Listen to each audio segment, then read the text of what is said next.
the first thing we're going to do so week 1, we talked about, it was an introduction to social media. We gave a brief overview about, what is marketing, what is social media. Who here can tell me what I said social media was? Who remember what I said social media is?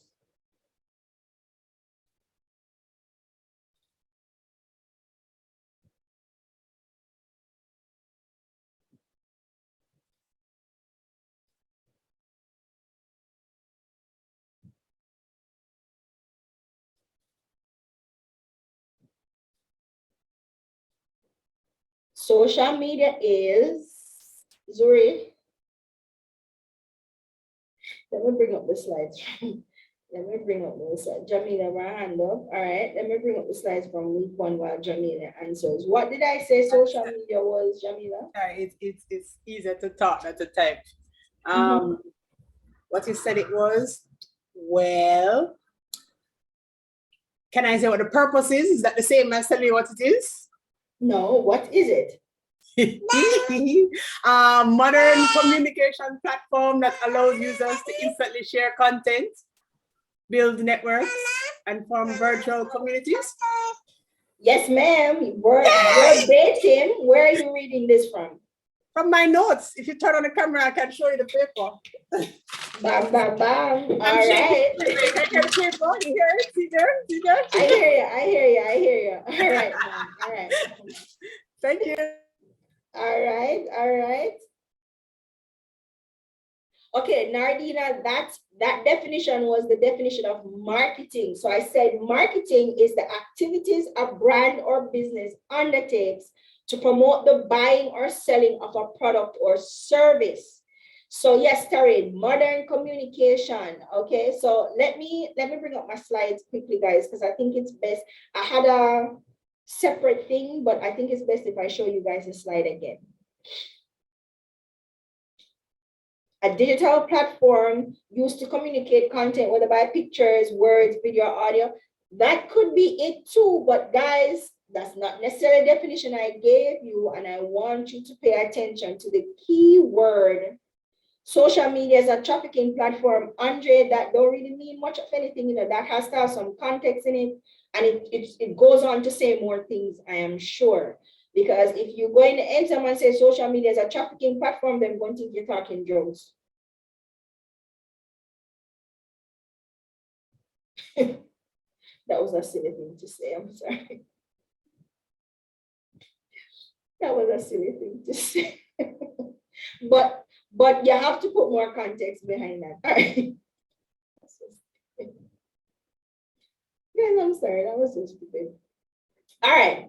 So this is what we said social media was. Modern communication platform that allows users to instantly share content, build networks, and form communication. And there were some keywords that I need you guys to know. Communication, instantly, content, networks, and virtual communities. So communication means that you are actually interacting with other persons on the platform.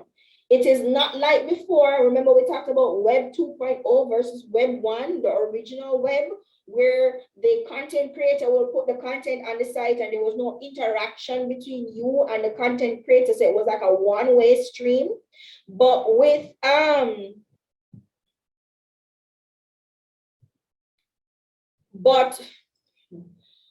with social media or Web 2.0 platforms, which social media is a part of, there is now two-way communication. It's interactive, it's reciprocal, right? And it's instantaneous. I can put a message in social media platforms, depending on the platform, and persons can instantly respond, whether I'm posting content as in Instagram or just a message on Facebook or Twitter or LinkedIn or whatever, and persons can instantly respond.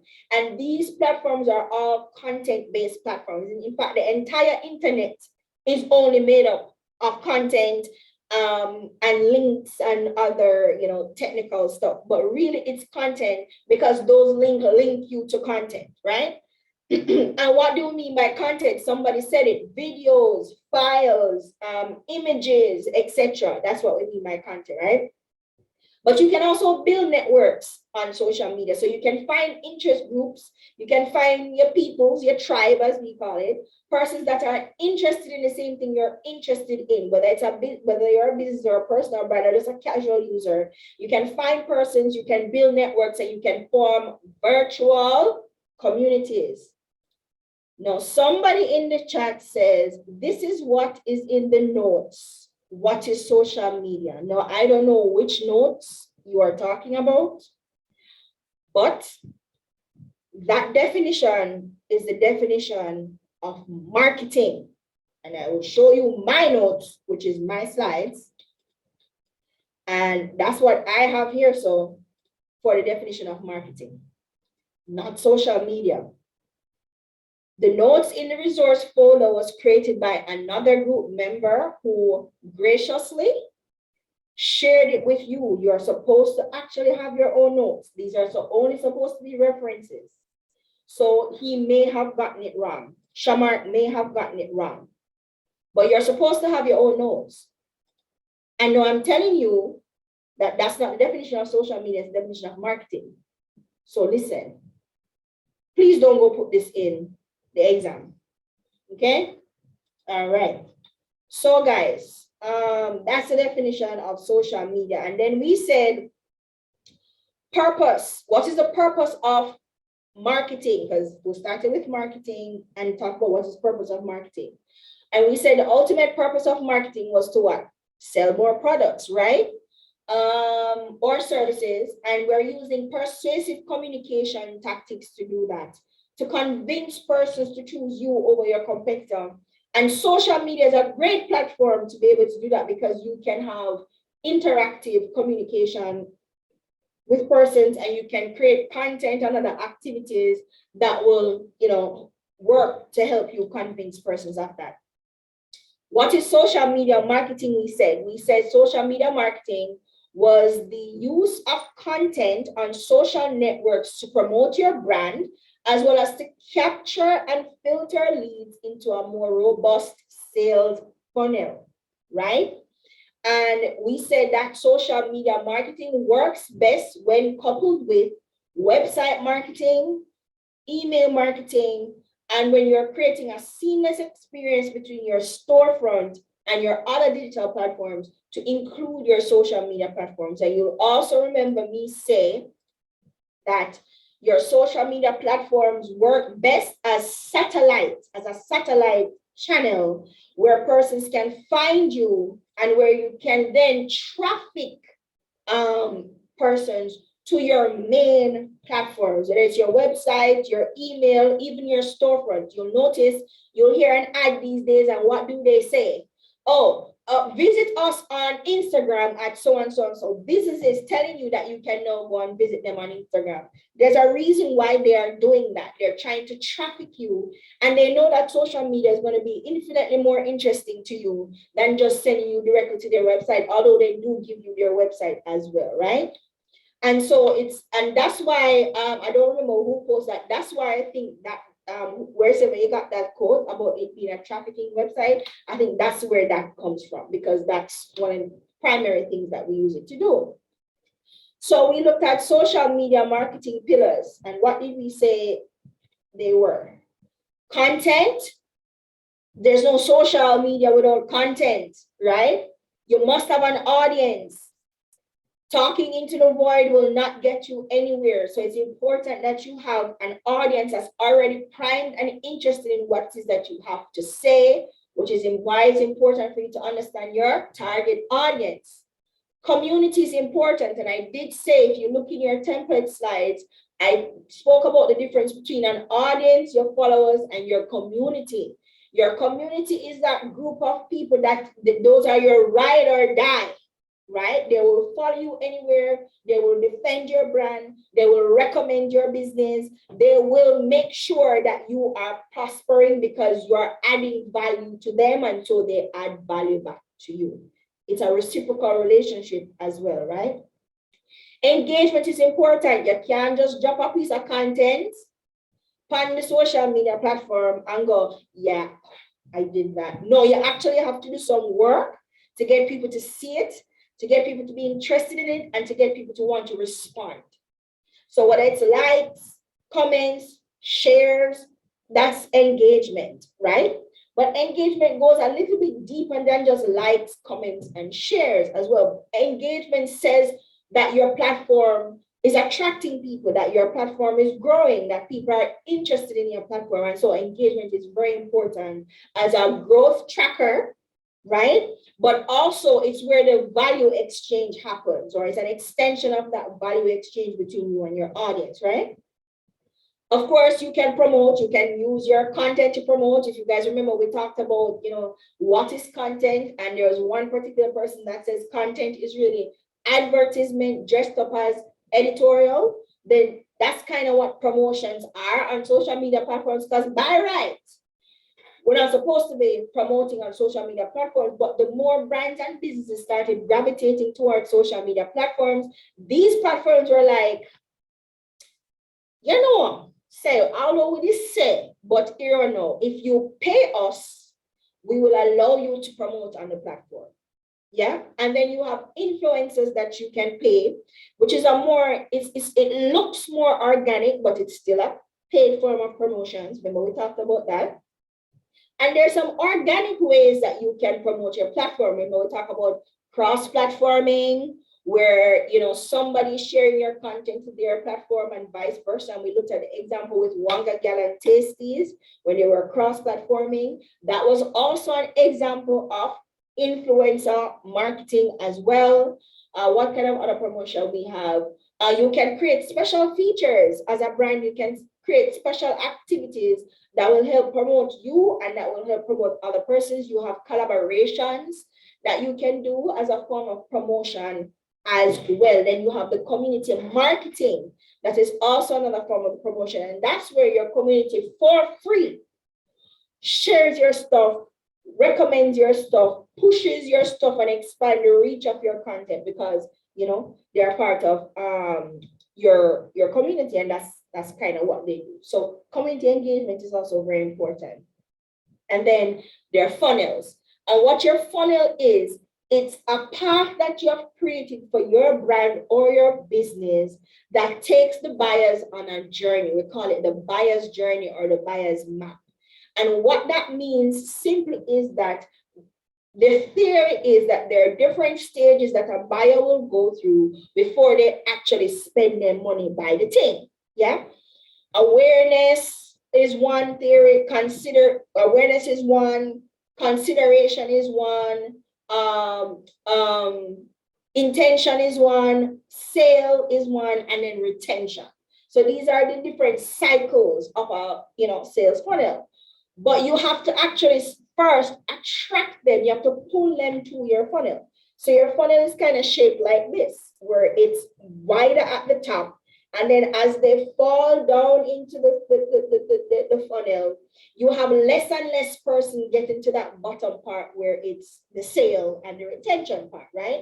But social media platforms usually sit at the top of that funnel because that's usually where you can pull people in. And this is why it's more inbound marketing than it is outbound. And we said inbound marketing is where you position yourself in such a way where they find you, they come to you. Or you're positioning yourself in such a way where when they go searching for a particular thing using certain keywords, they will find you. Okay? So that's what the funnel is in a nutshell. Now, we did not go into funnel because that's kind of like a level 2 where we go into this entire thing about funnel. But if you guys want to know about funnel, the digital marketing course is coming back up. It's coming back around again this year for persons who didn't do it last year. And in the digital marketing course, we deep dive funnel. So you guys can look out for that. Make sure you're following Kingston Creative for more information on that. Now, why is social media important? Pay attention to this part.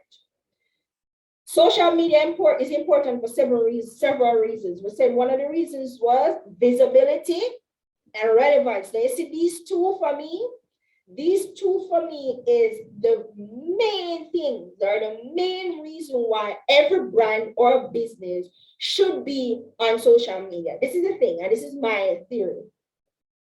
If you're not online, does your business really exist though? You ever hear the saying, if a tree falls in a forest and nobody hears it, did it really fall in the forest? Or something like that? Probably got that wrong. But it's kind of the same thing. If you are not visible online, does your brand business really exist?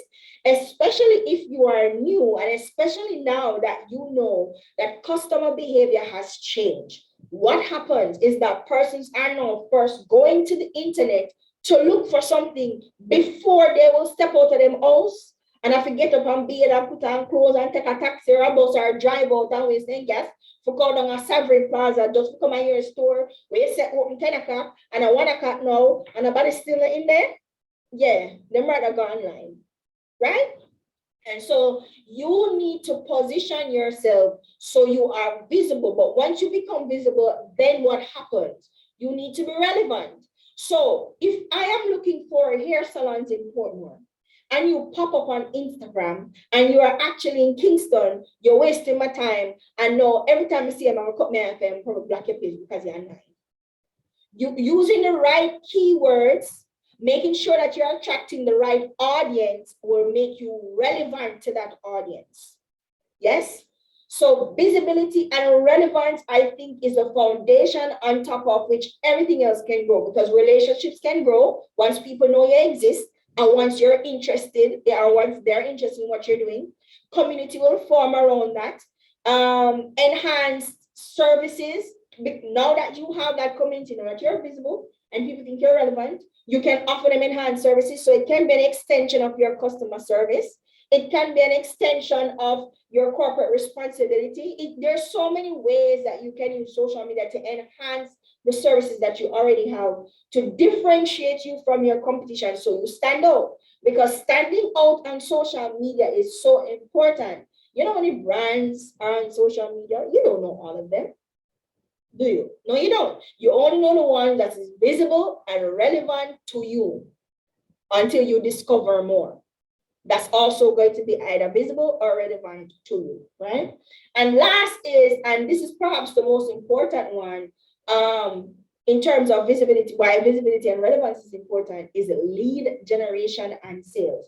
You can generate leads on social media. What do we mean by leads? Leads are persons who are more likely than not going to be interested in that thing that you want, in that thing that you offer, whether the product or the service, right? And they're a lead because they're interested. They would have shown some form of interest in that product or service that you're offering. But not only have they shown interest, they have taken certain steps towards so they either want to find out more information about it. That's a good way of knowing if that person is interested.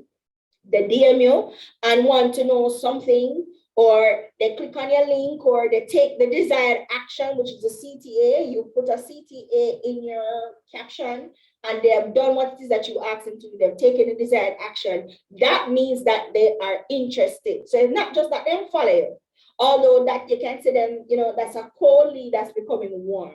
And so there are activities that you're doing on your platform to keep warming up these people.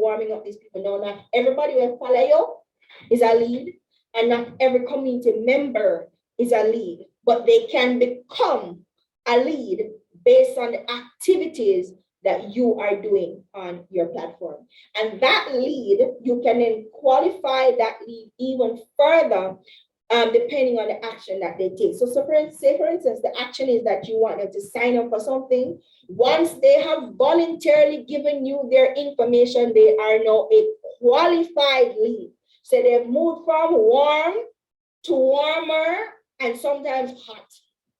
Because once they are warm leads, it is easier for you to then turn them to hot leads, which means that they're now ready to buy. They're now ready for sale, right? And that hot lead, if you play your cards right, if your funnel is right, if your content is right, if your nurture process is right, will turn into a sale. Okay, don't worry about that, guys. That's a level 2 kind of thing. Oh, and customer retention is also important. As I said, it is easier to retain a customer than to acquire one, unless you're in KFC or unless you are some essential service like JP's where we cannot do without, right? So it's easier to retain than to acquire. It's cheaper as well. And social media can help you retain, because what it is because it humanizes your brand, and because you're building a community around that brand, it gives your customers somewhere for them to come and congregate. It gives the customers somewhere for them to come and get to know you better, or, you know, build trust. And that's important, right? So we talked about communicating on social media, right? And we talked about what is digital media, what is, you know, media on social media. We said that is any piece of brand related communication distributed via social media that enables internet users to access, share, engage with, add to, and co-create, right? And we talked about, you know, your brand storytelling and why that is important. Ooh. And we said brand storytelling on social media is really where you try to increase awareness, reach, and search to attract new followers.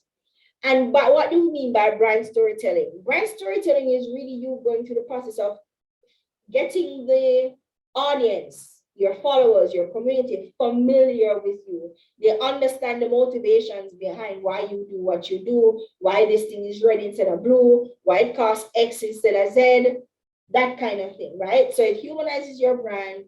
It links your story to your brand value benefits. If you're showing them a behind the scenes of how expensive your procurement process is, or how expansive your procurement process is, and how long it takes you to do a certain thing, then that is going to imbue in their minds value and benefit, right?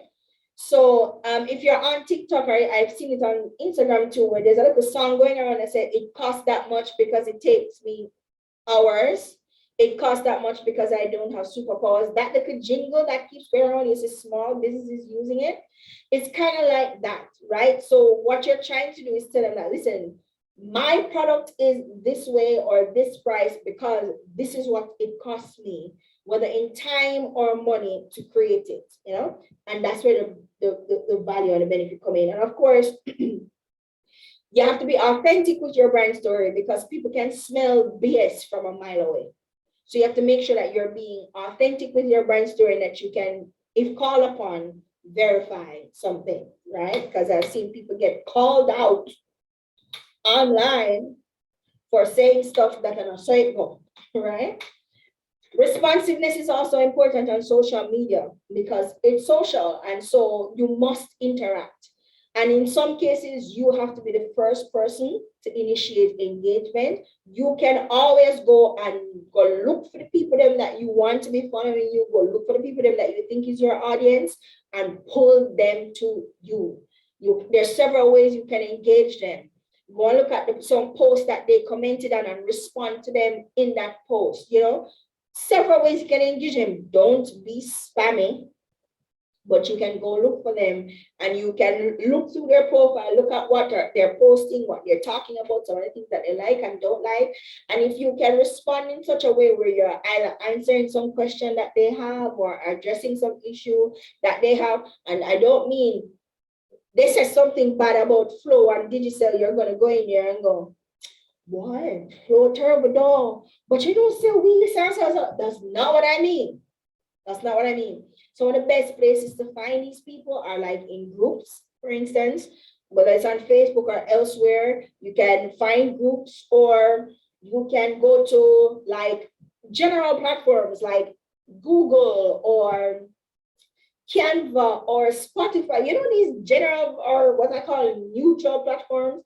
They're not necessarily your competitors' platforms. They're platforms that most people will go on or go to ask a question or something, because they're probably service providers or some kind of tech service provider, etc. And that's a pro tip, by the way. If you're offering some kind of technical service or tech service or something, especially if you're a graphic designer or you're a social media manager or something, Canvas page is a good page for you to go and look at what persons are asking, because you're going to find persons go, listen, I'm a small business owner.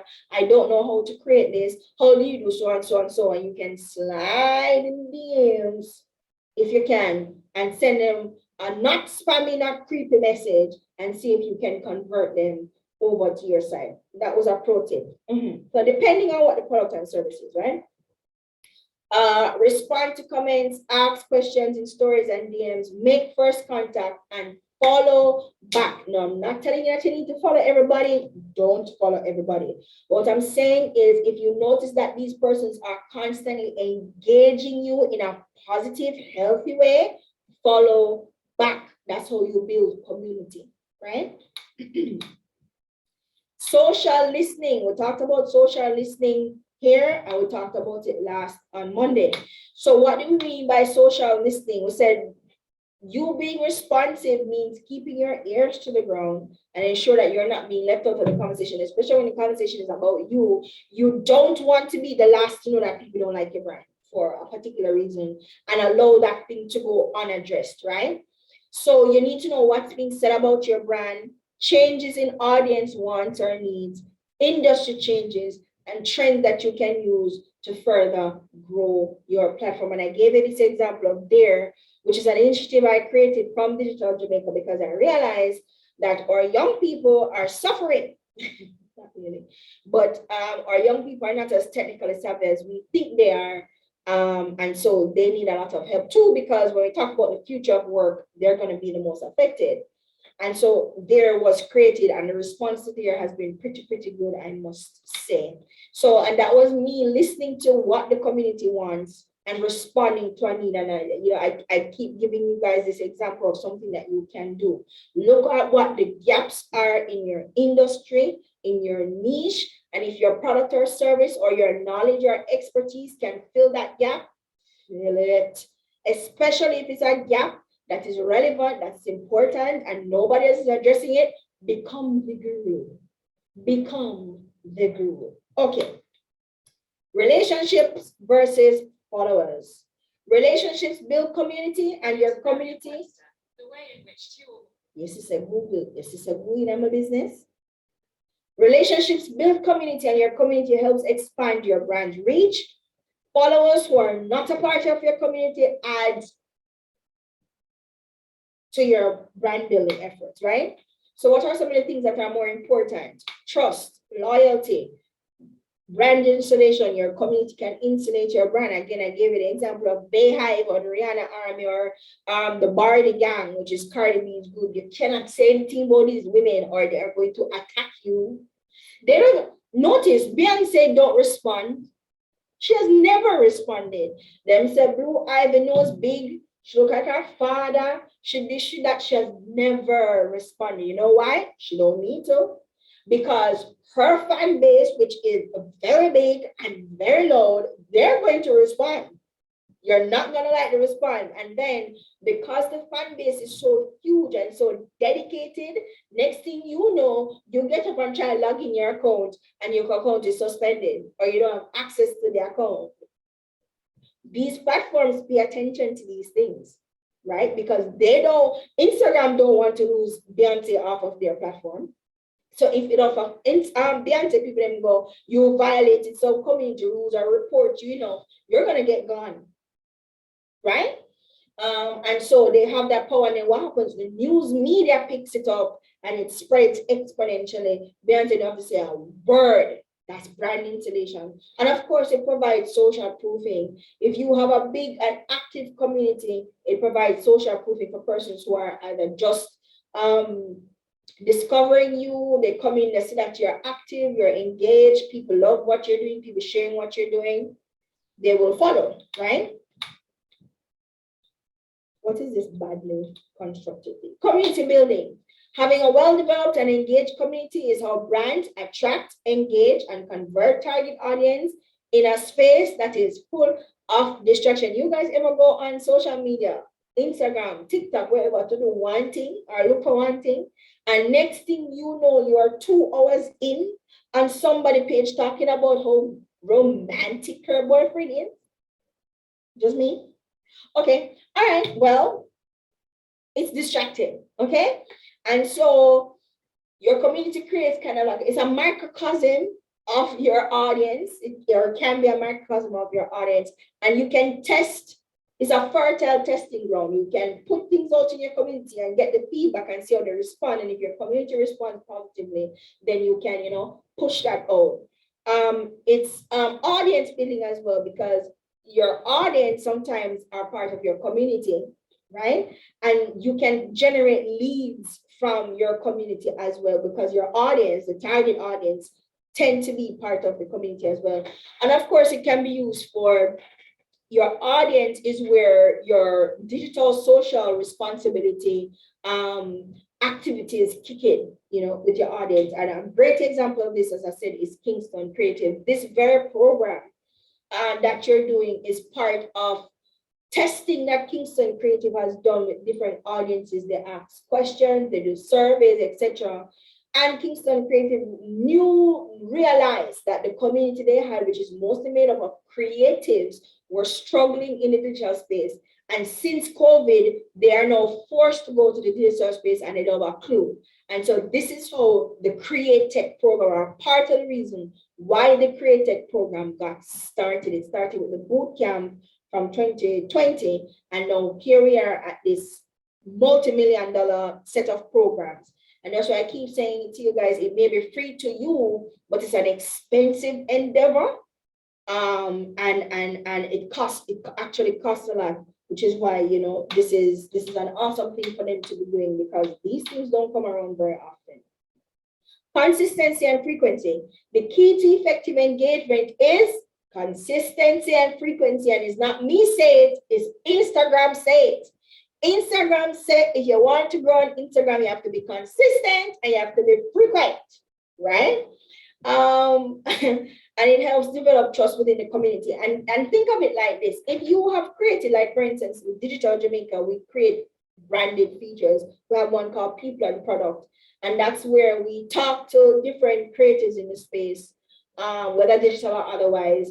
And we talk about their product, but we also want to find out more about them, the kind of the person behind the product kind of thing. Now that content, that feature content, it doesn't come out often, but when it does come out, it gets a lot of traction because it is consistent in terms of the quality of it is consistent. I am sure if it was more frequent, then it would enjoy way more engagement than it actually enjoys. But somebody who kills it every single time is Telika from Women's Marketing Code. And she was here and she spoke to you guys and told you how she did it. I mean, almost every day. Is either she posts to her feed or she's in your stories. I never open Instagram and Telika is not in my stories. She's always in my stories if she's not on my feed. And because I'm interacting with her brand so much, her brand sits at the top of my feed now. So I'm seeing her all the time. Okay. And that is why consistency is important, because a lot of these platforms are algorithm based. And remember, we talked about algorithm, and what did we say? We say the algorithm determines how persons see you and interact with your brand. And what the algorithm does is it employs this thing called machine learning. And what this does is it takes account, it watches over a period of time, not literally watch, but it tracks your activities and your movements over a period of time on the platform, and it learns what you like. It learns the type of content that you usually engage with. It learns the type of engagement that you usually, the type of interactions that you're usually having with these pages or this content. And then what it does, it floods you with that because it feels that this is what you want to see. And so that is what you're going to end up seeing.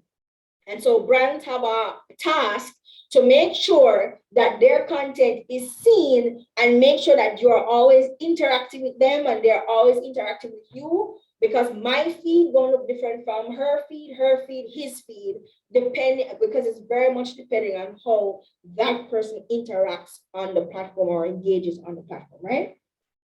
So now, it's also important for audience conditioning to set expectations for your audience to steady traffic, and for bigger reach. And what do I mean by steady traffic? You want people to be constantly coming to your platform, even if they don't follow, because for a lot of us, our ghost follow account is more than our actual follow account.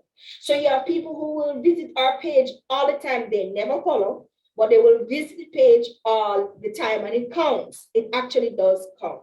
Not as much as if they did follow, but it counts, right?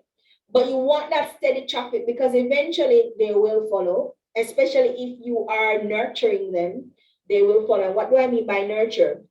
You can put up a story and say, hey, I noticed that some of you guys, you come to my page, but you don't click follow, or don't forget to follow when you visit the page. If you see something that you like what we're doing on the page, click that follow button, whatever.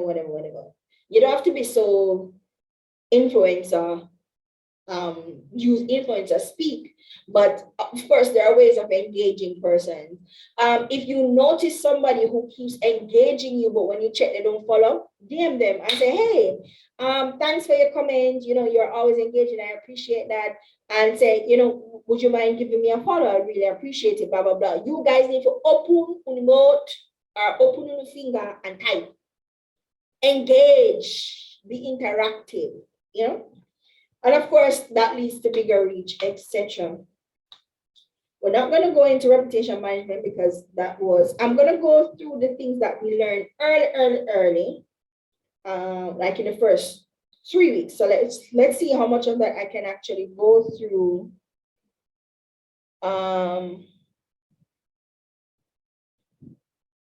She hit 10K now. Woo, woo. I was so excited. I was watching that countdown. Google says a community place or situation. I don't know. Or what does microcosm mean? Okay, so when I say it's a microcosm, I mean it's a smaller, sometimes more controlled version of something larger. So a microcosm could be, I'll give you an example.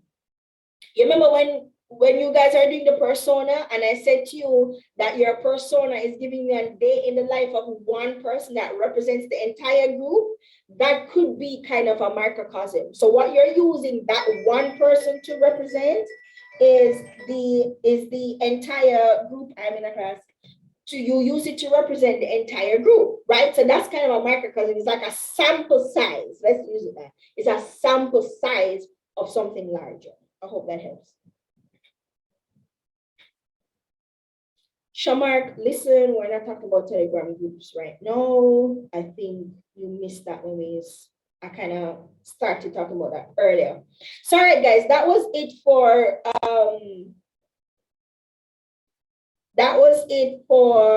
that. Rashida had a question. Go ahead with your question while I bring up week 2, Rashida. Hi, Kaylia, can you hear me? Barely, you're whispering to me. Let me see. All right, can you hear me now? Yes, ma'am. Say it with your chest. Right.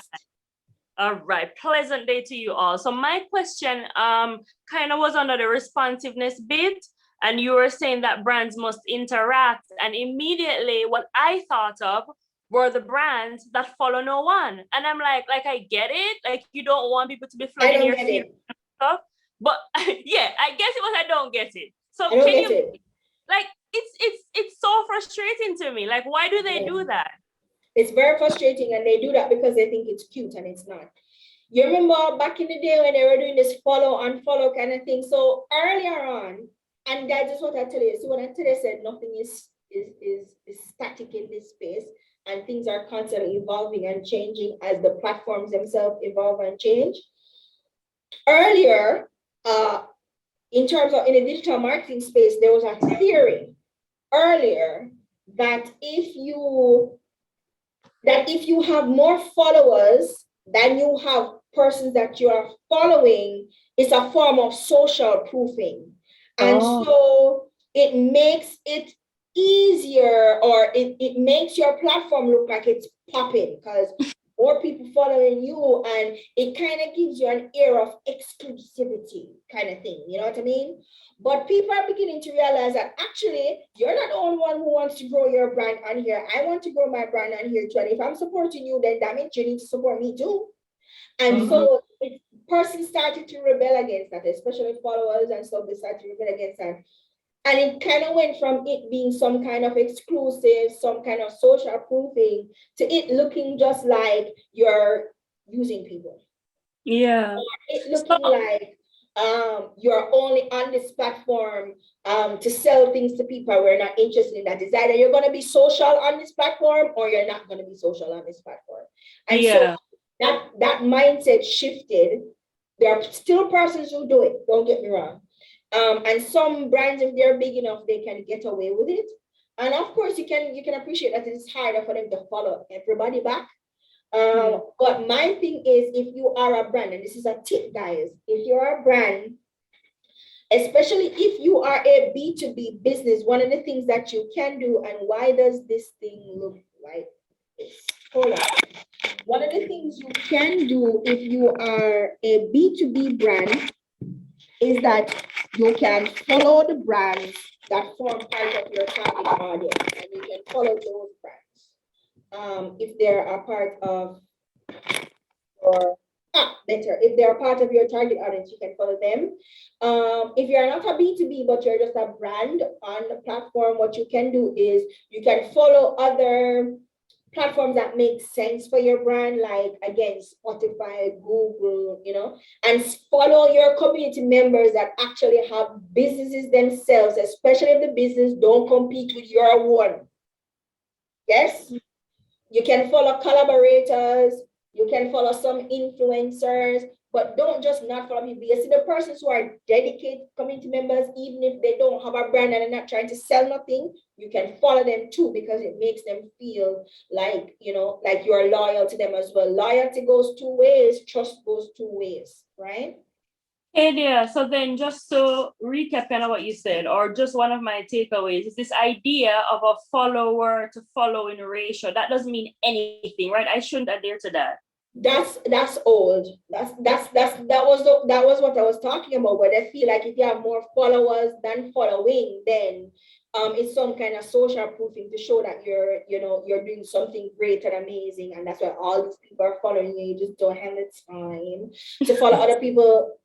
Listen, if your community members are engaging and you have dedicated community members and you're watching them on spare time, you know that they are always engaging with you, follow them. Yeah. This is how you build relationships online. Follow the people that you're eventually wanting to collaborate with.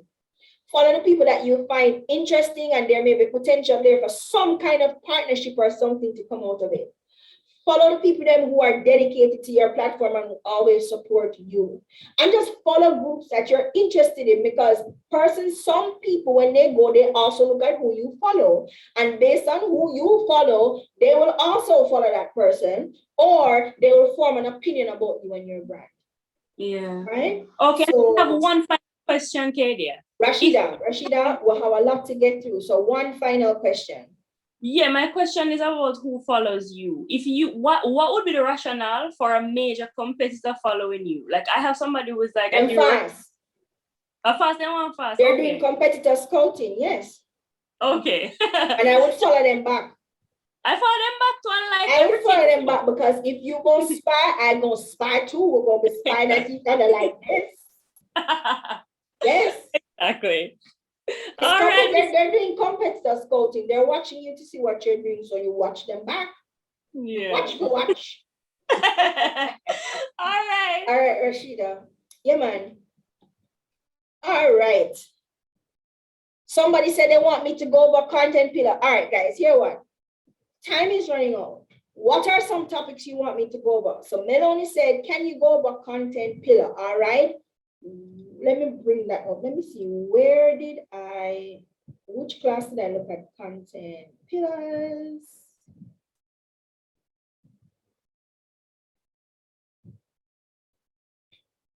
I'm looking for which lesson was content pillars. Here it is. It was lesson 3. The ones that you think, there's not enough time, Jamila, to be quite honest with you. There's just not enough time. There's going to be a further review session, guys. Don't worry. Whether it's an official one or an unofficial one, there will be a review session. So don't even worry about it. But I really want to get through group 3 assignment today. So I'm going up until 12 with this. Let me look at content pillars. Not that one. Not that one.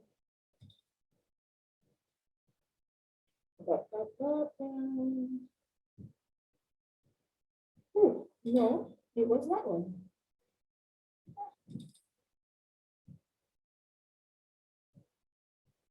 Okay, let's go back again.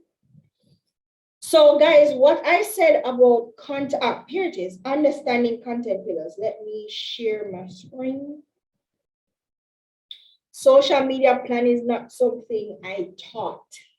It's something that, you know, I gave you guys to do in your, well, I did talk about it. Let's, if I'm talking about content pillars, I'm going to talk about social media plan, type of content. All right, so you guys want to go over the content one. So let me bring up the content one. Let me bring up the content one. Oh, I'm not sharing my screen. All righty, let's do this. Understanding content pillars. So what are content pillars? They're the key themes your business content will be focused around, right? And I say that content pillars guide the content creation process and ensures any content produced is on brand and relevant to your target audience. Your content pillars helps you establish brand authority, educate your audience about your business, your product, your service, you, showcases your brand value, builds trust and deepens loyalty, answers buyers' questions, and is a lead generation and sales tool. And I think I went further to say that, you know, with your content pillars, what you're doing is you are taking your, whatever your brand or business has expertise in, or that surrounds that expertise that is relevant to that core expertise or to that main foundational expertise. That's where you should be taking your content from. That should form these foundational things should form your content pillars. And guys, think about a house. You know, where you have load-bearing walls in house, that's what your content pillars are. It's literally from the word pillars, P-I-L-L-A-R-S. They hold up everything, right?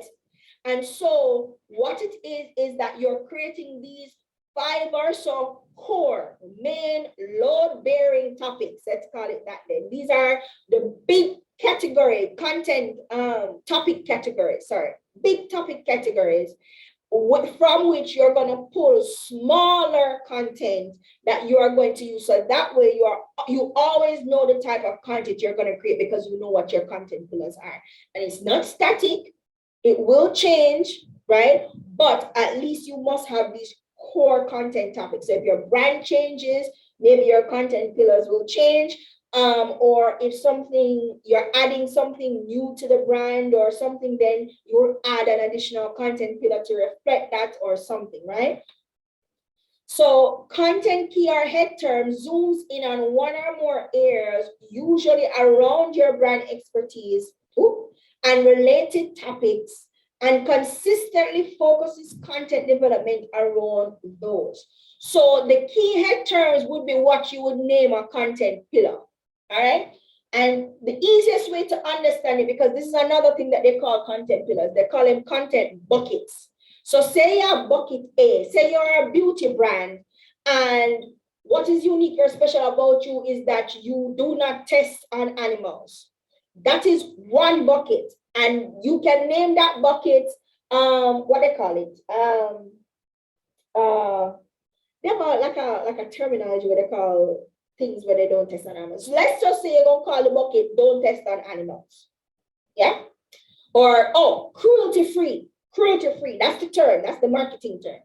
So this bucket, the key head term for this bucket is called the cruelty-free bucket, and it is one bucket, or it can be called a content pillar. It's interchangeable. There's no difference between the two. It's just that one, the name of this bucket is cruelty-free. Now, from this bucket, you're going to add other topics that come from cruelty-free. So say, for instance, we love the bunnies. And so this is why we don't test on animals. That's one topic you could pull out. Why we don't test on animals is one topic. Another thing you can do is you can say, you can talk about social conscience, right? And that's why you don't test on animals, because social conscience. You can talk about research on animal testing, or so all you're going to be focused on, everything in that bucket is going to be focused on cruelty-free. That's one pillar, that's one bucket. Bucket number two could be, because we're cruelty-free, we're paraben-free, or we don't use a certain kind of chemical because bougie, we don't use a certain kind of chemical. I'll give you an example. In a natural hair world, anything that has petroleum is bad. All of a sudden, it's bad, right? And so we don't use petroleum. So paraben-free. That's the name of the bucket. The name of the bucket is paraben-free or chemical-free. That's the key term. That's the head term. Now, from that, you can pull, like, so you can say, for 30 years, we have been a chemical-free brand, blah, blah, blah, blah, blah. That's one article you could write, or one piece of content you could write around. Why is it that you don't use this particular chemical? The dangers of using this particular chemical, say it's a hair shampoo. Why you don't use this kind of, have you guys ever seen something like this on YouTube? Why I've stopped using egg shampoo. And then in the video, she's talking about how it dry out her hair and it make her hair brittle, blah, blah, blah, blah. That's a kind of content you could pull from that bucket. You don't use certain chemicals because it won't build up in your hair. And once it builds up on your scalp, it's going to be hard to wash it out because it is not water soluble, blah, blah, blah, blah, blah, blah, blah, blah. Yeah? So that's one bucket. Another bucket could be that your brand is specifically created for beautiful brown skin, dark skin, people of color. Fenty. Look at how Fenty brand themselves. Fenty created a brand that they call all-inclusive. So that could be a pillar or a bucket. Inclusivity. That's the head term. Now, when you are actually pulling content from these buckets or content pillars, you're using back these head terms in there, you know. So you're going to say, we are an exclusive brand. And then while you are doing like a little video of all the people that use your brand, you're showing the beautiful different chocolate colors, right? Or what I say, a lot of beauty brands, especially if they do lipstick or so, they do the swatch against the different skin types or skin tone to show how it matches with every skin tone, right? That could be a content that you're pulling out from that bucket. So guys, it's not complicated. Don't overcomplicate it. When I talk about content pillars, I'm talking about content buckets. But the pillars are the core topics that your brand will always talk about, because these are the things that your brand expertise is based on. And oftentimes, they are the things that make you unique or special, that differentiates you. Every brand wants to talk about what makes them different, what makes them special. These form your core content pillars, and you don't deviate from that. You stay in your lane unless it aligns with you in some way, and then you can add an additional content pillar. Right? But you stay in your lane. You will not hear Gucci talking about anything except clothes. You will not hear, of course, they have their political views on things which they're now being forced to have because, you know, they're being forced to have a personality. But that's mainly what they're going to talk about. You never hear Nike talk about anything except sports or support any causes outside of sports, unless it touches on concerns sports. So it's that kind of thing, and I hope that makes more sense for you guys now. So it can be any number of topics, but ideally you want to drill down to 5 or 10 strong areas from which you can generate a significant number of content ideas. And let me tell you why this is important. Guys, I don't know about you, but when you don't have these content pillars or these content buckets, that you have these key things that you're going to talk about in, you're going to be sitting there wondering, okay, what kind of content should I create? And that will drain you mentally. It can be literally, what you call that, elliptical course? What you call that course? You're literally spinning round and round and going up and down because you don't know what you want to talk about. You can eliminate that by setting up a content development process. And the main part of your content development process is those content buckets with your pillars or your head terms that you're going to be using. And then all you have to do is go and look at it and then pull out a topic from it. Yeah? And you're using those keywords in there because these keywords are part of your brand, right? Yeah. So, as I said, consider this your content idea generation center or bank. There you have all your content resources in one place. Make it easier to pull and create. I'll give you another pro tip, guys. Create a document. Put your 5 or 10 pillars. Create a folder, I should say. In one document, you have your pillars, and you're just one day, you just sit down and brainstorm topics that you can come. So you have pillar number 1, cruelty-free. Brainstorm as many content as you think you can pull from that one topic, pull them and actually name them and list them and do that for all your content pillars. That's one document. Also in that folder, and this is what I do. I go on Pinterest or I go on some other resource I use this as kind of resource-based things. Or I'm scrolling through social media and I see a graphic that I like, or I see a post that I kind of want to emanate in some way for something that I'm planning on doing. Screenshot in my folder. Screenshot in my folder. I have so many screenshot things in my folder. Or if I'm on Pinterest, now you can download graphics and stuff from Pinterest. Put them in my folder. So I have a folder. In my content folder, I have a subfolder in there called graphics. And so, and then I have another one that says brand graphics, and that's where my templates are. And then anything that I would have screenshot downloaded is in, then I have another document with just links to things that I'm interested in. And most of it is going to be resource-based links. And that's one document, and it's called resource links. And then I have another document that I created, and this document is just software links, and it's free because I'm cheap. So software links are places that I can go to find other resources. Right? That's on the resourcing. So places I can go to find other resources. But while I'm doing this, and this is in my Google Drive, I also am bookmarking things as well. And that bookmark link is also in my drive. So I've literally created a literal content bank. Every single video I have ever done on anything since I created that content bank, because it took me years of struggling before I finally, with my tough headed self, decided, all right, I'm going to create a content bank. All my videos are in the content bank. No matter if it's a speech, a talk, a workshop, a course, I get my videos and I put them in my content bank, because sometimes when I want quick content, I pull a piece, like I will pull this piece talking about content pillars and I'll post it. Because that is how I am exercising my expertise and showing people that I know what I'm talking about. So those go in any podcast interviews I've done, the audio is in my files, my folder. So that's just a tip, guys, on what you can do. So when you are having one of those days where your brain does not function for nothing, go to your content bank and just have a quick scroll through and look at what's in there and what will make sense for you to create some quick content around now.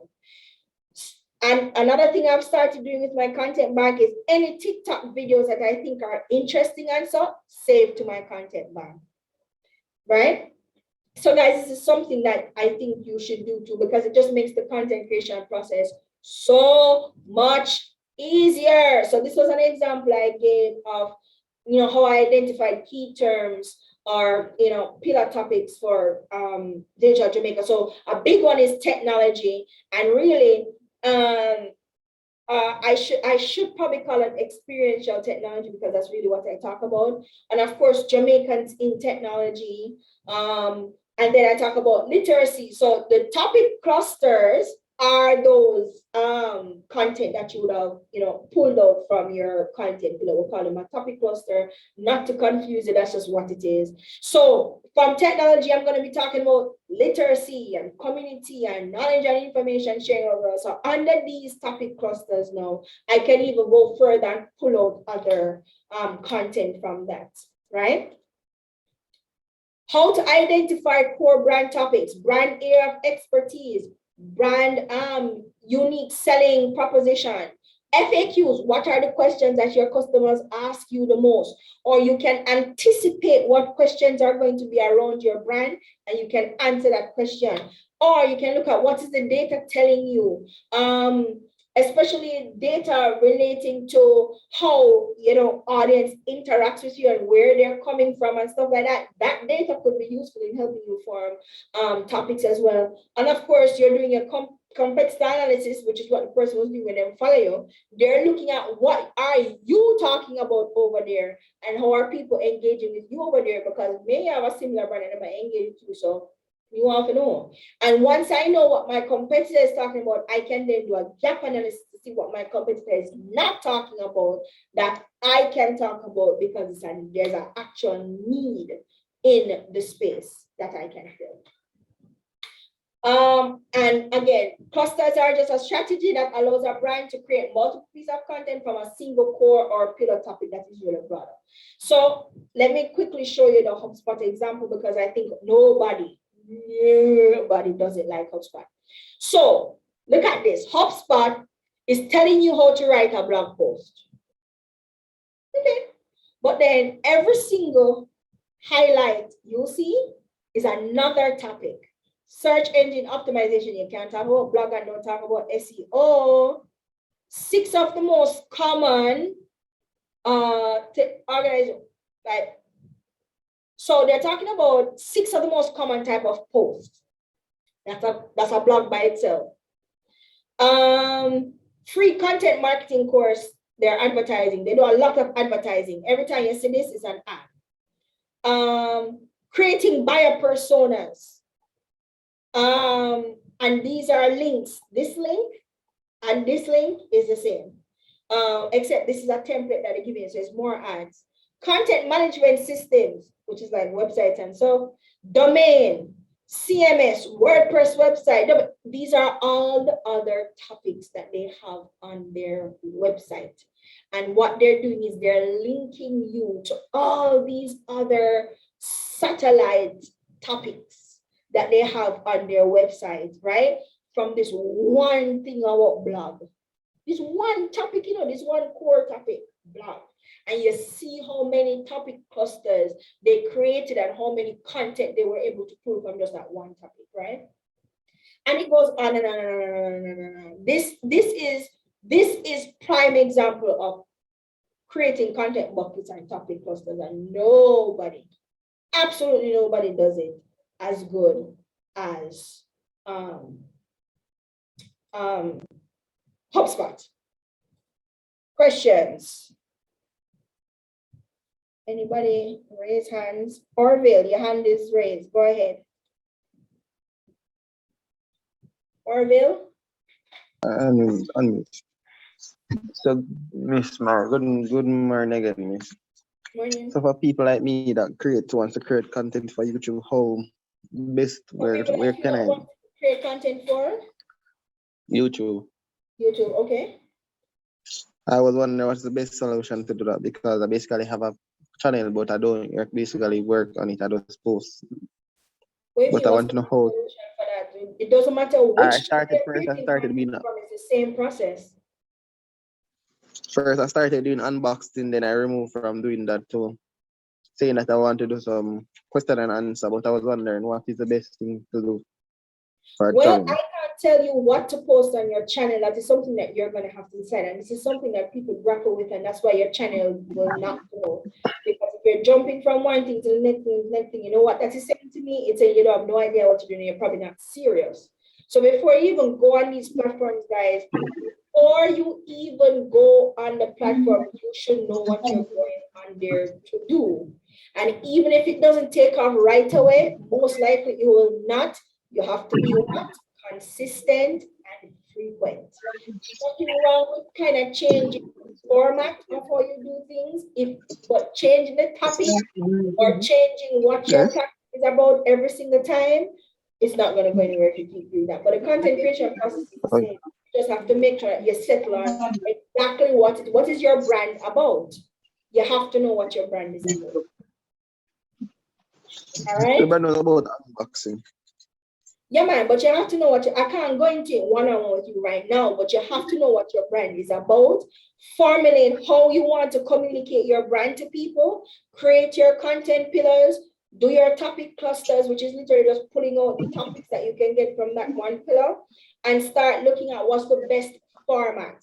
You'll have so many examples in the YouTube space. There's so many examples of unboxing in the YouTube space, and different people do it different ways. You just have to do it in a way that your audience will find interesting. You have to also make sure that it's something that your audience will find interesting, which is why understanding your target audience is important. And that's why not everybody are your target audience either. All right, thank you, Orville.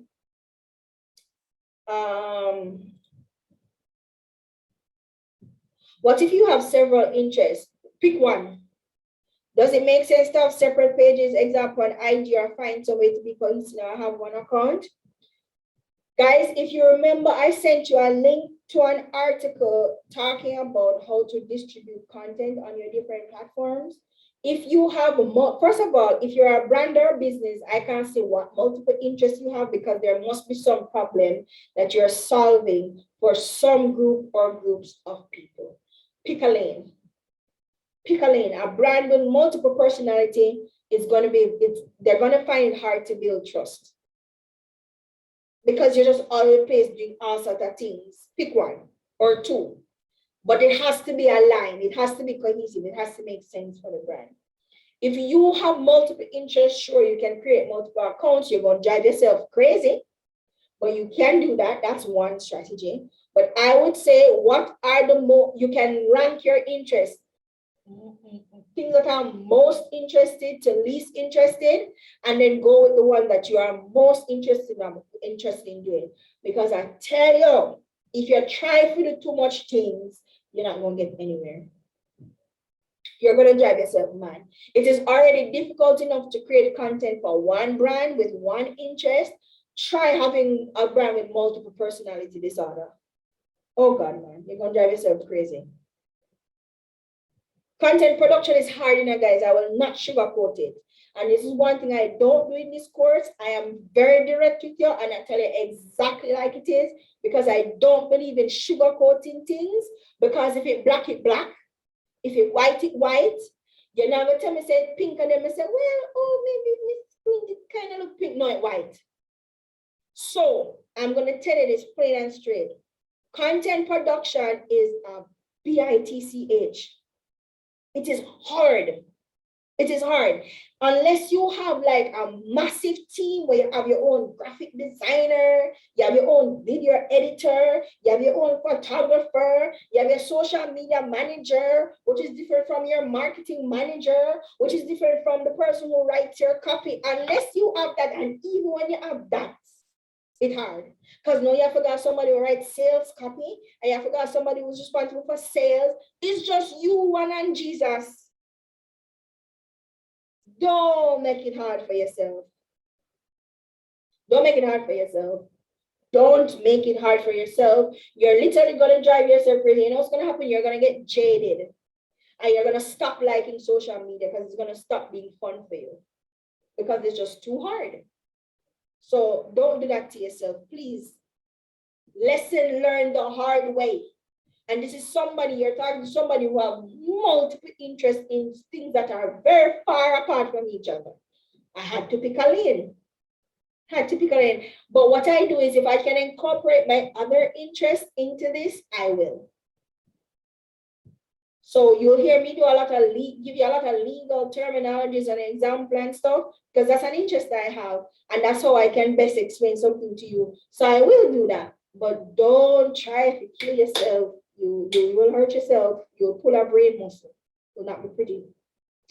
So guys, is there anything else you want us to talk about? I want to run through assignment 3 quickly. Let me run through assignment 3, guys. I want to do that before you guys jump off.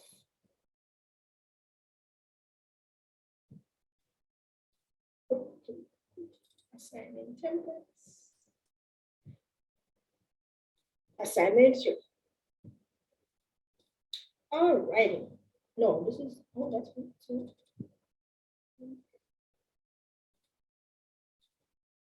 Great. All right, here we go. Let me share my screen again. Mikkel, go ahead while I share my screen. Awesome. Thanks, Kadia. So I wanted to find out from you with content creation and content development. I know you say it's very hard, but like yourself and other people out there who do Content it, development and content creation is two two different. different things. Yes, I Content know. development is the whole process of ideation and creation and publishing and testing, and so that's the whole part of content development. So creating your content pillars, doing your topic clusters, creating Right. your courses, all of that is involved in the content development process, which is why I keep telling you guys you need to create your own processes. Yes, and that's what the question is about, Kadia, because I know you say it's very difficult. So what I gather you're trying to do is to help us to understand the different things involved in creating content to make it easy for us. Could you tell Yes, us? it's difficult if you're not prepared and you don't have it's more difficult if you're not prepared and you don't have certain things in place. You can make it less difficult if you do these things, but it is not going to take away from the fact that it's just not an easy thing to do. Right, and I understand that. What I want you to tell us now, you've worked extensively. Tell us of a time when you work probably with a client, when you're freelancing, or even in 6 months or long-term arrangement, when your situation just flowed. So like you were able to But the plan your situation content, just what? flowed. Like you had just a constant flow. I just want you to A describe the constant flow process of to us what? The only of time I have a constant flow of anything is when it's my time of the month. I don't know what you're talking about. oh, I'm I mean, sorry. Why am I doing this today? I'm sorry. That was, that's okay. yeah. When I said constant flow, I mean like, for example, from beginning to end of creating the content, publishing it, letting the client know certain things. I just want to have an idea of how you do your thing when you're creating content. How I do my thing when I'm creating content is that I stress myself out, I panic, I cry, I curl myself up in a ball, I rock myself back and forth, I Oh my watch goodness. TV, I procrastinate heavily. Oh And gosh. Okay. then when it's almost crunch time, I start doing my Get to research and work. I Google. Okay. I swear, All I'm right. not even joking with you guys. I'm Fair enough. not joking with you guys. That's Okay. my process. But why I don't stress myself over my process is because I have already set up my process. I know what my Right. process is. Right. And you have a thing, I don't know if you guys know Steve Jobs, right? Mm-hmm. Steve Jobs says, there's a thing about Steve Jobs where they say that he was a constant procrastinator, but he was a particular kind of procrastinator. So you have different types of procrastinators. You have the procrastinator who just procrastinate and ain't nothing happening. Them just gone off and Right. do other things. But then Right. you have the kind of procrastinator where while they are procrastinating in the back of their mind, their brain are going, Okay. and it's processing things. I can relate. And ideas are coming up and you're dismissing ideas or you're thinking things through and you're plotting in the back of your head while you watch Netflix and of course the people there on the TV screen. Or Okay. you're on TikTok like me, a fast and a kiki because I love messy TikTok, right? But Okay. while I am doing that, in the back of my head, I'm formulating a plan. So you see, by the time I get on my computer and go, all right, Kadia, it's time to work, I have a plan. And every now and again, you will see me, I'm watching TV, some pop up in my head. I have an app on my phone called Pure Writer. And I'll get out my app, put the topic in there, and just start typing everything that has come to my head about the thing that I was just thinking about. And every single time something comes to my head, I jot it down right there. So I try to explain it to myself, because my burst of genius happens in very short bursts. Okay. And I will not remember what it was 2 minutes from now. So I make sure I write it down, and then I give myself a little explainer to explain what I was thinking, why I wrote that down. Or sometimes it's easy, I just put a voice note. Yeah, that's me currently. Voice note. So you see, when I come to sit down, I have a resource right here so that I would have created all the thoughts And an I outline. had. And by the time I get here, that thought would have been condensed down into a plan. Gotcha. That's how I operate. But in between that, I'm doing everything else. I'm on the phone, I talk to my father, I'm going to my father's yard. Watching TV, gone eat. Well, I don't leave my house. I'm from. I think it's a creative process. KFC from Hello from food. Do everything else except what I'm actually supposed to be doing. But in the back of my mind, my brain is going like this. But if I should ever bring that to the forefront of my mind, but all my brain is doing is this, nothing will happen. Absolutely nothing will happen. That's your creative process all the time. So it's like my brain is distracting me and allowing the other parts of my brain to process what it is processing. It's kind of like that. Okay. All right, got you. So we just need to have our processes in place. You just need to have your processes in place, and it took me a while to get my ish together when it comes to having my processes in place. Because for a long time, I suffered through the valley of the shadow of really bad content. And it's because I was just not prepared. Now, and I'll tell you, guys, Pure Writer, yes, but you can use any notes taking up. There's so much. I use like Evernote. There's so, I mean, if you are a Google catcher like me, you can use Keep. Yeah, I use Keep. So let me give you an outline of my process. All right, then. Let me give you an outline of the process. Quick. All right, I'll mute myself while you're talking. No, let me do this first. Guys. I want to complete assignment when I see people jumping off. And I want to complete assignment 3. All right, guys. Yeah, so once you formulate your process, you'll be good to go. All right, guys, assignment number 3, again. Reading the instruction is important, guys, okay? So the first one was briefly outline how you're going to launch your brand business on social media, to include date of launch, the platforms you will launch on, the first 3 posts you will publish on each platform, and how you're going to generate awareness and engagement around the launch in the first week. And I say use table on slide 12. So this was the table, and this is kind of your content plan, content launch planning table below. Guys, I personally think that this is probably the easiest of all the assignments that you have done, because you have latitude here to say whatever it is that you guys want to say. So you can put a launch date here. Of course, remember the assignment 2, you would have said what your main platforms was. I expect you to put them there. Content type of format, remember in assignment 2 that you said what your main type of content was, and you said what your content ideas were. You can put those there. Engagement strategy, you would have already in assignment 1 and 2 talked about engagement, and in your engagement plan in assignment 2, you'd have said how you're going to engage. I expect you to kind of put that here. So say you're going to launch on February 1st, 2022. Platforms you're going to launch on, Instagram and Facebook, because I know y'all love those platforms. Instagram and Facebook. What are you going to do? Intro, video,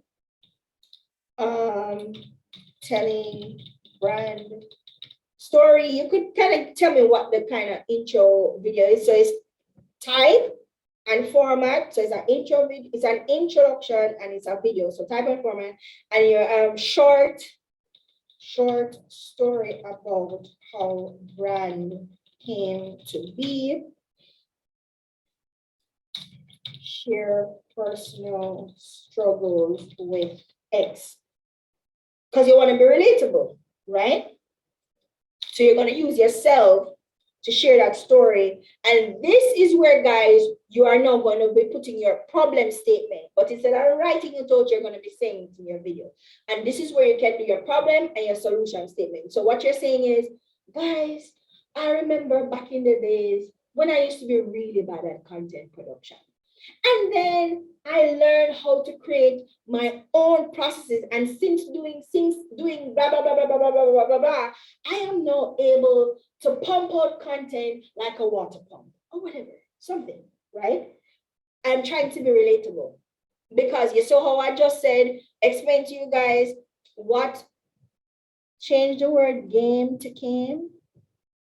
Oh, I cannot type the same, right? You see how I just explained to you what my content process was, and a lot of you guys say, yeah, I can relate. I'm trying to be relatable. You're trying to pull them in.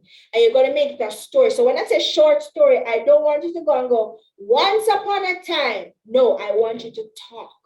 You're talking to the person. You're going, hi guys, my name is Katie Francis. Welcome to my new channel. This is what this channel is going to be about. Why I created this channel. You're not going to say this is what the channel is about. You're not going to say why I created the channel, but you're going to tell a story. That's one content type. And then engagement strategy. What are you going to do? Boost, post on Facebook and Instagram. 20 USD budget over 4 days. Strategy, engagement strategy. You're gonna boost posts on Facebook and Instagram. Share behind the scenes. This could be a separate one. Share behind the scenes or deleted footage. So you're creating this intro video and you make several gaps. You got several things wrong and you kind of want to share the funny deleted scenes. You're endearing yourself to people. You're going to share this to your reel, right? Share behind the scenes of video making process or deleted footage on reels. Use X sound. You want to use a popular sound that makes sense to what it is that you're saying, right? Oh, this goes here. And then here, so now, how are you going to get people to engage with it? Branded hash, well, no, when you reach branded hashtags, yeah? Hash key terms. When I say key terms on social media, I mean hashtags, okay? But let me put hashtags so I don't confuse you guys. Hashtag strategy. And then you put your branded hashtag. So hashtag Kadia knows best. Hashtag get to know me. Hashtag I'm new to this. You can have fun hashtags in there as well, right? That's one engagement strategy. You're going to share to stories on Facebook and Instagram. Share to stories, Facebook, Instagram, and WhatsApp. Guys, now you can also create a WhatsApp ad from Instagram. I saw that yesterday or the day before, where I got a pop-up on Instagram asking me if I wanted to share this in my WhatsApp. So you can share it to your WhatsApp directly. So this is kind of what I'm looking for, guys, right? You engage in strategy, your content, blah, blah, blah, blah, right? So this is done. You do this, okay. Question 2, download and complete the content calendar template outlining your first week of social media content for your new page re-upload template to folder. Guys, now if you have gone ahead and done this, how much of this will they ask you for? 3. If you've gone ahead and do this, guys, this no must go over in your content calendar because you said this is the content that you're going to share on launch. So I'm expecting to see the same thing in your content calendar if your content calendar is going to reflect the first of the post you're going to do. That's all? Yeah. All right then. So let us find that document here. Yeah. All right. Can you believe? Guys, there's nothing you should do with this page. This page is just an intro page that is telling you what the system is about. There's nothing to do with this page. I've gotten that question, blew my mind. Nothing to do with this page, okay? Okay, so you see how this look? That is why I said download the template. Don't try to do it yourself. So this template, let me pause share. This template is on my system. Let me find it. Because it looks different when you download it than when you try to do it. Okay, here it is.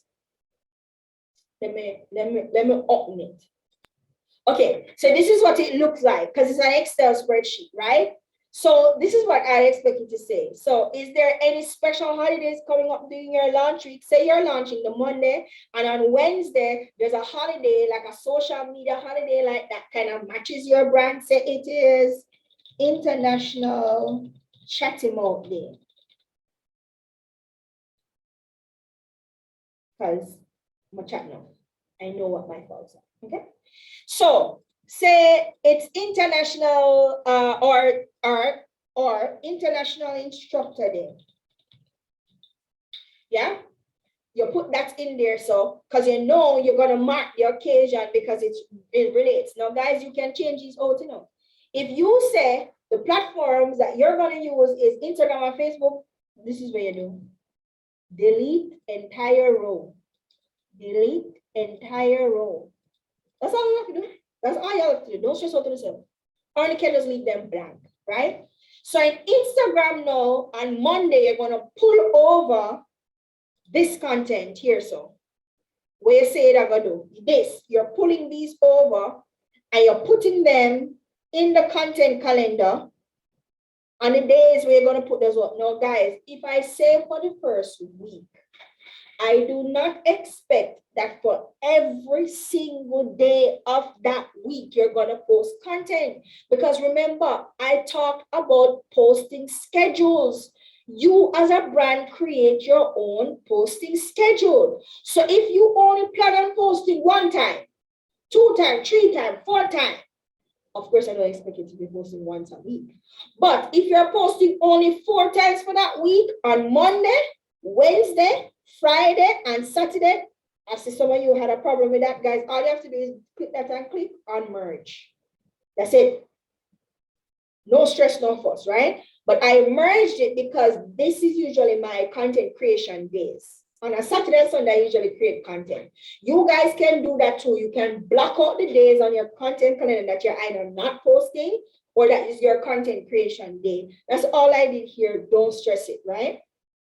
So if you're posting on Monday, Wednesday, and Friday, that's when I need to see the content in there. So, but here how you can go a little bit further now. So this one now, you cut it, copy, go here, so paste. Of course, you go on wrap text, middle text. You can change the font, do anything you want to do. You can always make it bigger so you can see. But guys, you can go a little bit further.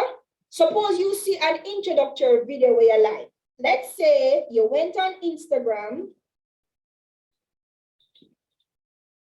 and you see somebody do an intro video where you really like, or on TikTok or something.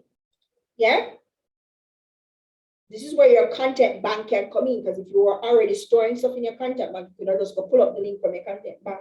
Twitter, why not flat me to this morning?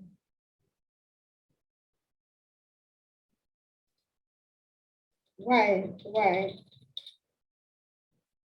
Oh, no, I'm typing TikTok and ready for load. Okay. So you say you guys see a content that you like. It could be an image or might try to find a video. I'm going to show you guys how to save video links now. This is our video, yeah? Click here, so copy link. Of course, it's on your desktop.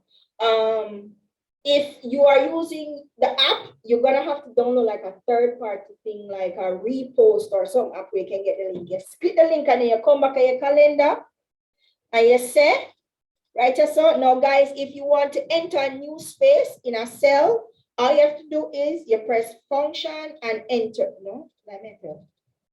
Control and enter. Which means things when I circle.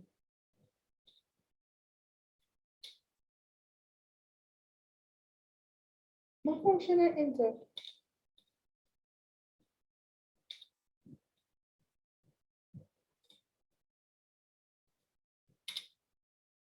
Guys, it's either function or not Mariah. It's one of them. And you can add the link. You can add this link and you can say that this is, you can say sample of what video is to look like. And then you are pointing to, guys, am I alone? No, Command V. Well, I'm not using Apple.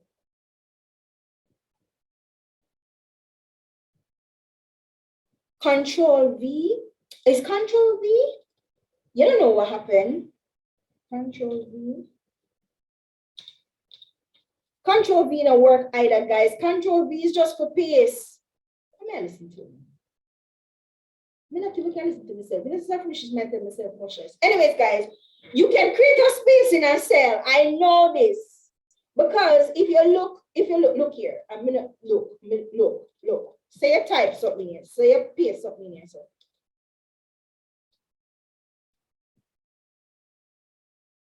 And your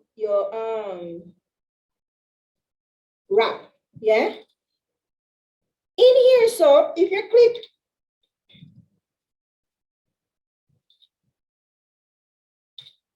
it works. If you click the control, if you click function and click enter, it works. I thought it don't work the same in Excel, whatever. Guys, now waste time on that. Yeah, you can click your link, right? You can click your link. And this way, guys, why is the link itself not working? Did I even paste the right link? Let me paste the link again because I want the link to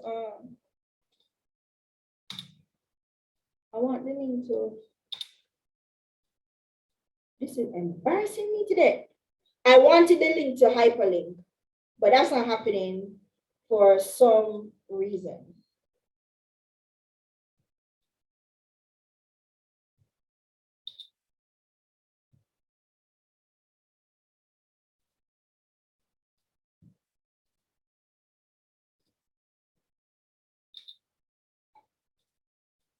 Anyways, guys, you can paste links in there. It could be a link to a video, whether a YouTube video or any video that you find. Or here's something else that you can do.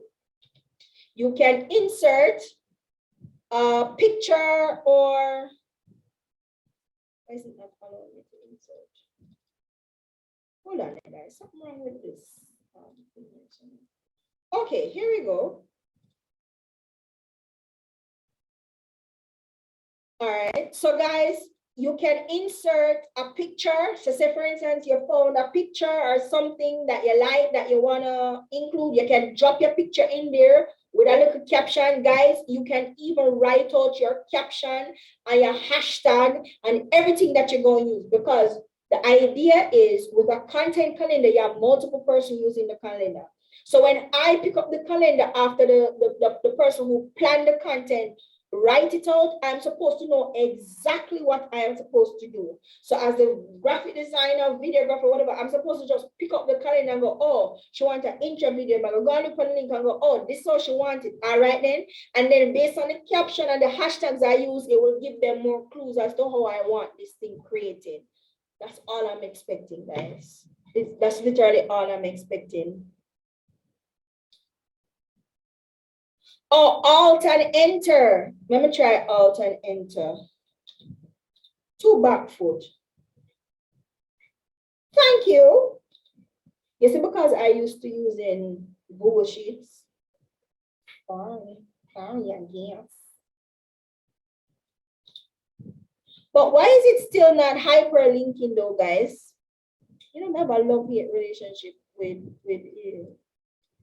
Office. I have a love-hate relationship with Office.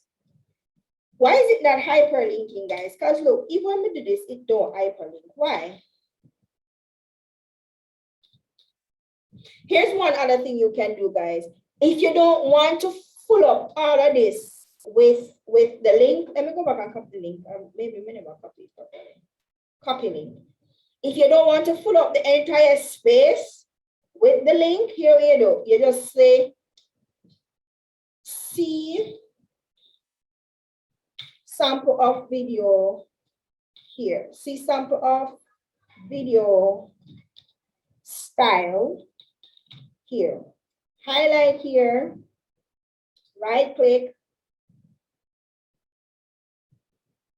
So you can add hyperlink to text. You can add hyperlink to text in the Excel.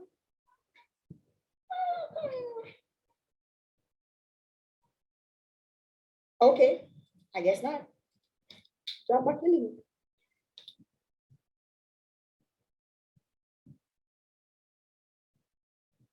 That's what, oh, insert.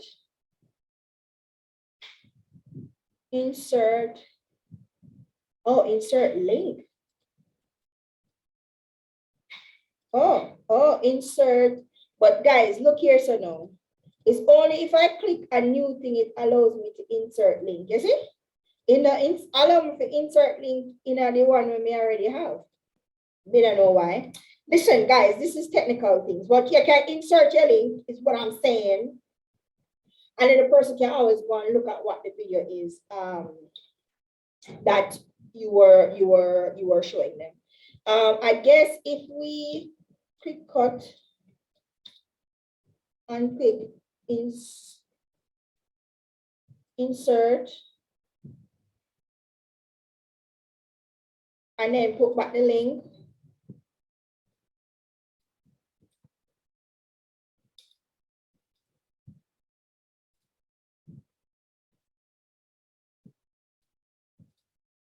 Also, now the entire box is at link. Have mercy, Father Jesus. All right, guys, we're not gonna do this today. Y'all see what I'm saying? That's what I'm. I don't know what this is. Anyways, guys, that's how I wanted you to do this part of it, minus the headache and the stress to use Excel. Jeez. All right, guys, what was the other thing? Identify two paid social media marketing strategies. Indicate in table on slide 12. All you have to do is, guys, the CCSA boost post on Facebook and Instagram 28D. All you have to do is this. Paid. That's it. That's it. That's it. Or you can put up yourself. Paid ad boost. That's it. Or right, so these will be organic, say organic ad strategy. Whatever you guys want. Then this type in. That's all you guys have to do. Just to indicate. And then when you go back to this, you can indicate here. So you can say paid, boosted. You can bring back over here. So to add on FB and Insta.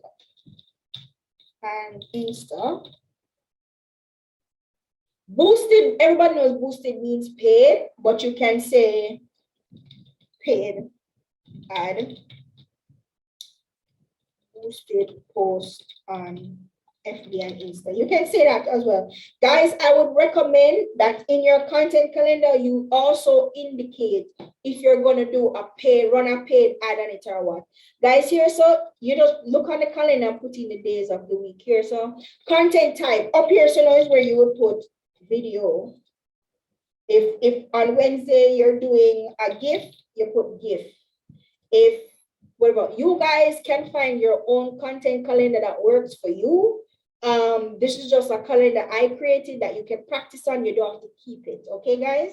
And so you can put in the video types up here. This is the days of the week. You can put in a special occasion up the top here. So I just do that, go down for all of them. That's all I'm asking you to do, guys. I think, isn't that it? That's the last of it, right? That's it. That's why I said I'm thinking this is probably the easiest assignment that you guys. Oh, you cannot see? You guys are not seeing? Okay, what was the last thing you guys saw?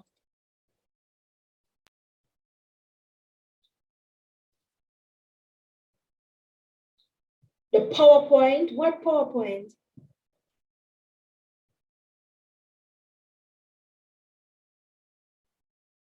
Oh, okay. Well, guys, this is the hyperlink thing not working, but this is the Excel. Okay. No man, I showed you guys saw the launch table. I moved past launch table, but if you come over here, assignment. So number 3 was paid. So this is how it looks in the launch table. You can add either paid ad there, organic ad strategy here, or anywhere in the engagement strategy part. You could put ad or you could put paid or organic just to indicate to me what type of engagement strategy that is. That's all I was saying. Or you can come here, and just like how I have it here, so you can put it in there. And that's what I'm saying. I'm recommending that you put that in there. So when you're going to publish, you know that this is a thing that you're going to publish, guys. Give me a minute. I want to actually show you a content calendar that has all of pictures and stuff in it that I did for clients.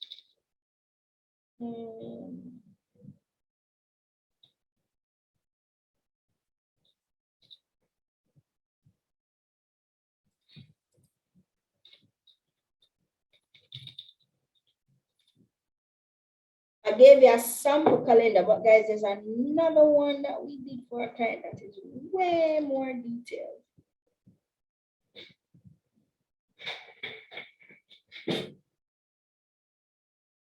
Just a second, guys.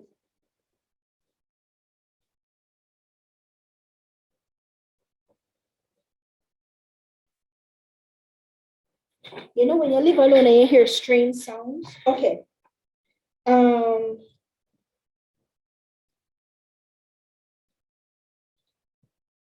Let me resume share.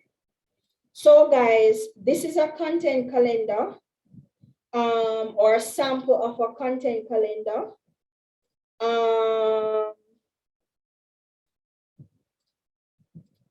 And if you notice, she has, this is her Instagram copy. She have it here, Instagram copy. You guys can do it this way to create a section for your Instagram copy. She have copy.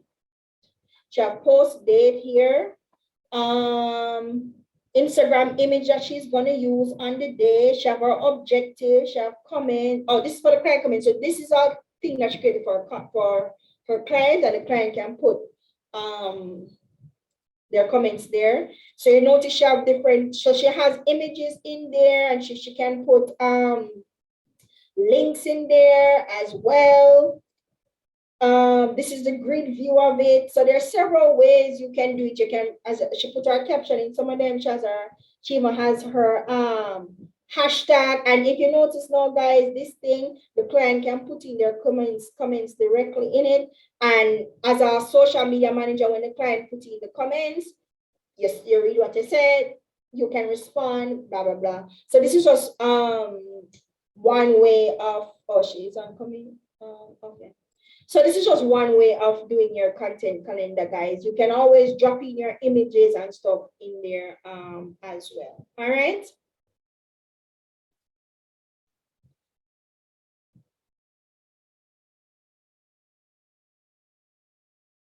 Guys, you saw that? You guys saw that? You're seeing this, right? Yes, okay, great. So that's just one way you can share your content calendar can look, guys. Your content calendar can look any way you want it to look. The main thing is that it has to make sense. When you go back and look at it, you have to know what you were saying here. So, which is why it's good to add links, images, hashtags and stuff, and just kind of summarize everything into each of these cells and do it that way. And I would suggest that you do this weekly or monthly if you have the mental capacities. I do not. My content calendars are done weekly because you have the mental capacity. All right, guys, and that was assignment number 3. And I think it's the easiest one you guys had to do because you had so much latitude. So you see, so sometimes, guys, you panic for no reason. It's not that hard.